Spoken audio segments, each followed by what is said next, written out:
হয়েছে?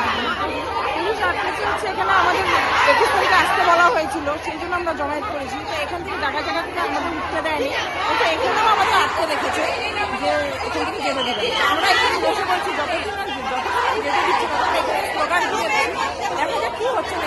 আমরা তো ছেলের জন্য কমিউনিটি ছেলেগুলো চালিয়ে যাবো, দাবি না মারার পর্যন্ত আমরা কমিউনিটিকে ভাবছি। এখন কি করবেন ভাবছেন?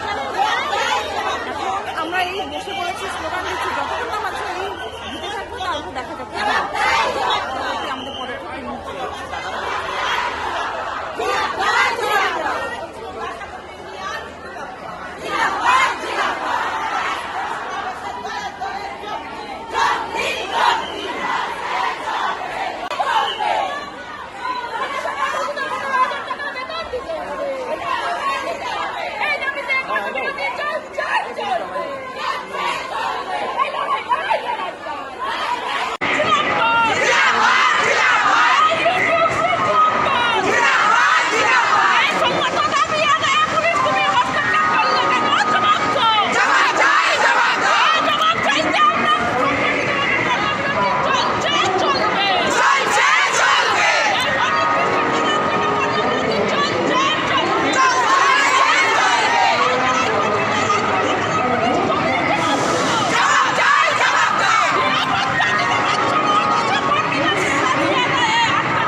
তো আমাদের বাসের ভাড়াগুলো দিয়ে দিন, আমরা যে যার ভাড়া করে চলে যাব।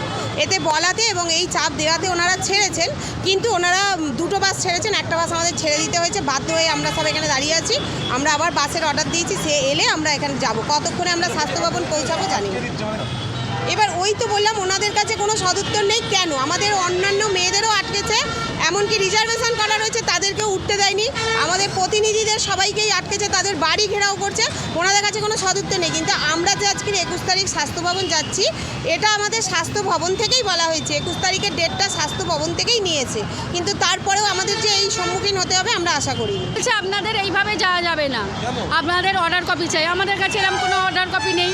আমরা যেহেতু স্বাস্থ্য অভিযান আছে সবাই জানে, সেই জন্যই পুলিশ আমাদেরকে আটকে দিচ্ছিলেন। প্রথমত আমাদের গাড়ি যেতে দেয়নি। যখন আমরা দেখলো প্রত্যেকটা মেয়ে নিচে বসে পড়েছি, আমরা তো পুরো রোডটাকে জ্যাম করেছি, তখন কিছু করার নেই। তখন ওনারা বলেছিলেন একটা বাস ছাড়তে, কিন্তু আমরা একটা বাস কী করে ছাড়বো? আমরা এত মেয়ে, আমরা একটা বাসের মধ্যে তো যাওয়া যায় না। আমরা একটা বাসে যদি 3 জন কি 4 জন করে কোলে উঠি তাও যাওয়া যাবে না। তখন অনেক কিছু করে তারপরে ওনারা দুটো বাস অ্যালাউ করেছিলেন, কিন্তু আমরা অনেক মেয়ে, আমাদের দুটো বাসেও যাওয়া সম্ভব হয়নি। সেই জন্য আমরা এখনও পর্যন্ত এরমভাবেই দাঁড়িয়ে আছি। অভিযানের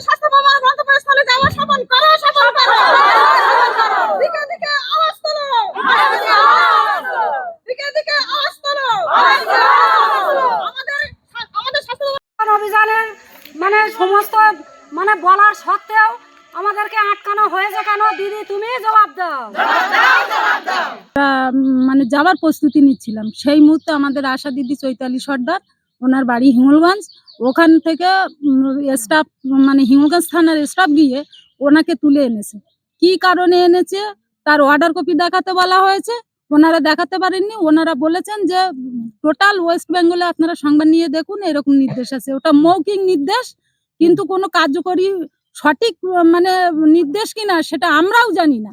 সেই কারণে আমাদের স্বাস্থ্য অভিযান থেকে আটকানোর জন্য, আমাদের আন্দোলনকে অসফল করার জন্য আজ আমাদের হিঙ্গলগঞ্জ থানায় আমাদের আশা দিদিদের আটকে রেখেছে, আমাদের যেতে দেওয়া হচ্ছে না। আজকে 21শে জানুয়ারি আমাদের আজকে স্বাস্থ্য ভবন যাওয়ার প্রোগ্রাম, সেখান থেকে আমরা অর্ডার পেয়েছিলাম। আজকে 21 তারিখে স্বাস্থ্য ভবনে তারা ডেকে পাঠিয়েছিল, আমরা সেখানে যাব এবং তারা উপযুক্ত আমাদের সঙ্গে বসে তারা উত্তরটা দেবে। আমরা ওখান থেকে অনুমতি নিয়ে আমরা কাজ শুরু করার জন্য আমরা সুস্থ মস্তিষ্কে সেখানে যাওয়ার জন্য প্রস্তুতি নিয়েছিলাম। কিন্তু সকালবেলা হতেই আমাদের যে দলের একজন দিদি আছে, তার নাম চৈতালি সর্দার, সে যখন তার বাড়ি থেকে বেরিয়ে রাস্তায় উঠেছে, তখনই থানার পুলিশ, তার লেডি পুলিশ দিয়ে তাকে তোলানো হয় এবং তাকে থানায় নিয়ে এসে আটকে রাখা হয়। সেই অবস্থায় হিঙ্গলগঞ্জ থানা যখন তাকে আটকিয়ে এখানে নিয়ে আসে, আমরা যখন জানতে পারি তখন আমরা থানার সামনে সবাই এসে বিক্ষোভ দেখায়। তার উত্তরে এখানকার থানার আমার জানা নেই কে বড়বাবু কে ছোটবাবু, তারা এখান থেকে অর্ডারটা বলে যে আমাদের ওপর থেকে নির্দেশ আছে। এবং আপনারা জেনে নিন সারা ওয়েস্ট বেঙ্গলের সমস্ত জায়গায় এইরকম